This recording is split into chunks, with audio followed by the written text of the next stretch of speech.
இந்த மணல் மற்ற மணல்களை விட மிகவும் வித்தியாசமாக உணர்ந்தது. அவர்கள் அங்கு மகிழ்ச்சியாக விளையாடிக் கொண்டிருந்தனர். ஆனால் திடீரென அவர்களின் நண்பர் ஒருவர் மரங்கள் உயரமாகி வருவதை கவனித்தார்.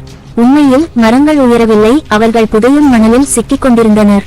பயம் அடைந்த நேரத்தில் புதையும் மணல் அவர்களின் இடுப்பு வரை வந்து விட்டது. ஒரு பெண் உடனடியாக எல்லோரும் தட்டையாக படுக்கும்படி கூறினார்.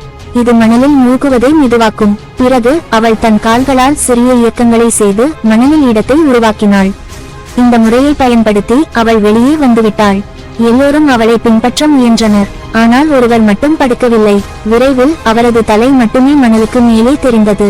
திடீரென ஒரு சிவப்பு தேள் மெதுவாக அவரை நோக்கி நகர்ந்தது. தேள் அந்த மனிதரின் தலையின் மேல் ஏறியது.